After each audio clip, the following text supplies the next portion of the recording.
Magandang araw mga katulong. Sino na naman yung katulong nyo at your service. O, di ba? Ang tagal hindi nakapag-voice over ng katulong nyo. Oo, tingnan nyo mga katulong yung kapaligiran, di ba? Sa likuran namin or sa paligid namin is puro talaga tubuhan. So, welcome nga pala sa aming probensya dito sa may Negros Occidental. Sakop ng Bago City. So, ngayon is pupunta kami ng schools kasi nga mag-a-attend kami ng homecoming alumni namin. So, kami yung batch 99, isa sa mga mag-host ngayon. So, yung ganap na ito nung magbakasyon yung katulong nyo dun sa may Pilipinas. So, umuwi siya noong December 27. Umuwi pala ako ha. Noong December 27 at saka pagka 28 is kailangan kong mag-attend ng alumni namin. Kaya yun kasi yung dahilan kung bakit umuwi yung katulong nyo para mag-attend. O, di ba? Talagang pinaglalaan talaga ng panahon ng katulong nyo yan ha. Yung mga ganong mga bagay. Wala, namimiss ko lang yung mga friends ko doon at saka yung mga kaklase, mga kabatchmate o kahit sino-sino pa basta. Pati na of course yung mga kapamilya ko, o, di ba? So, nandito tayo ngayon mga katulong sa school or sa high school saan nag-graduate yung katulong nyo, o, diba? So, kanina nakapasok tayo dun sa loob, ngayon nakalabas na kasi nga kailangan na natin mag-ready para sa parada natin. So, tingnan nyo yung katulong nyo. Habang di pa nag-start yung parada, pasimpleng kumukuha ng video dyan sa mga sa self niya para pati na rin sa mga kaibigan niya dyan. So, ito na nga, nag-start na yung parada. So, medyo mahaba yung parada dyan kasi nga marami kasing mga estudyanteng nakapagtapos dyan sa aming schools na medyo malayo-layo yung mga lugar na pinagtitirahan nila kasi alam nyo naman before, di ba, kung saan yung makakapag-budget yung mga magulang, doon pinapaaral yung mga estudyante. Unlike ngayon na may mga kaya-kaya na yung mga magulang na paaralin yung mga anak kung saan gusto nila. Talagang nakakamiss talaga mga katulong yung buhay probinsya. O, di ba? As in, simple lang, pero mostly talaga yung mga tao dito is masaya. Mahirap man ang buhay, ang importante is magkasama kayong magkapamilya. Tapos dito banda mga katulong, dadaan tayo dito sa may supermarket namin dito sa aming probinsya. So maliit lang yung tindahan dito. Tapos hindi pa naiayos kasi nga a few months ago kasi is nasunugan yung ibang mga bloke dito. So hindi pa naayos yung mga bloke na nasunog. Tapos naalala ko kasi nung high school kami, kapag vacant namin or wala kaming klase, tapos araw ng palengke, Wednesday, so pupunta kami ng tindahan para paikot-ikot na dyan, patingin-tingin kung ano yung mga tinitinda kahit na wala kang pera. Ang importante is marunong lang kayo mag-enjoy ng life nyo yung high school kayo, o diba?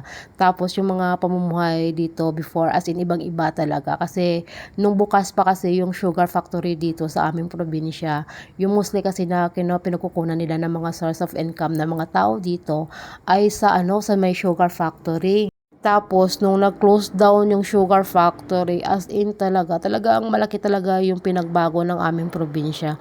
Marami na talagang naghirap kasi nga mostly talaga, dun talaga kumukuha sila ng mga source of income sa may sugar factory. Pero yung family namin is iba naman. Kasi nga, hindi naman kami nagtatrabaho or hindi naman nagtatrabaho yung mga magulang namin sa may sugar factory. Kami naman is nagtatrabaho sa tubuhan. Yun talaga yung hanap buhay ng aming mga magulang, pati na rin din kami. Kasi nga, hindi talaga kami nakapagtapos ng aming pag-aaral kapag hindi kami dumaan sa mga ganung mga trabaho sa tubuhan. Kasi nga lahat talaga pinagdaanan na katulong nyo, kung ano man yung mga kailangan trabahuin sa may tubuhan, talagang pinagdaanan na katulong nyo yan hanggang makapagtapos ng high school. Kaya nga kahit gaano kahirap yung trabaho dito sa abroad, talagang kinaya talaga ng katulong nyo para lang may iahon yung kanyang pamilya. O, ganun ba? Ganun talaga yung mindset ng katulong nyo, ha? Hindi po siya nagtrabaho para sa kanyang sarili, kundi para sa kanyang pamilya. Lahat naman kami talaga dito mga OFW sa ibang bansa, ganun naman talaga yung mga mindset namin eh. Hindi kami na dito para sa aming sarili, kundi para sa aming pamilya. Balik na muna tayo dito mga katulong sa ating kaganapan na. So, nandito na nga tayo sa may loob ng schools namin nung high school kami kasi nga natapos na rin din namin yung parada namin. Tapos, nag-start na yung misa pagdating namin kasi nga medyo mahaba-haba yung nilakbay namin sa aming parada. Kaya yun tuloy, medyo na late kami. So, okay lang naman kasi hindi lang naman nag-iisa dun si father nang nag-start siya na magmisa kasi nga marami rin din yung mga nandun na nakarating na sa schools namin. So, dahil nga yung tayong mga Pilipino ay talagang sadyang tayong mga tao talaga kapag matagal tayong hindi nakita sa isa't isa, talagang talaga natin mapipigilan makipagchismisan kahit alam mo namang nag-start na yung preach ni Father. Kaya yun, talaga yun mawala sa ating mga tao, di ba? As in talagang, doon talaga, nature talaga yun nating mga tao, talagang hindi natin mapigilan ng bawat isa na makipagchismisan, di ba?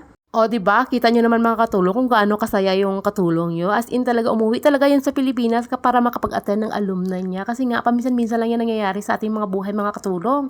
So habang mayroon pa tayong pagkakataon, may mga oras pa tayo na pwede nating i-enjoy, kailangan nating i-enjoy, o 'di ba?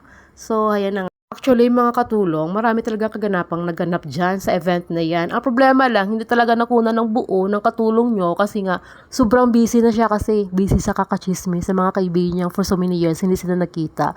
Pero hayaan nyo ha, pakita ko sa inyo yung kaganapan sa gabi. So hanggang dito na lang muna yung katulong nyo kasi kailangan na niyang umuwi ng maaga para makapag-prepare para sa event sa gabi. Ganun ba?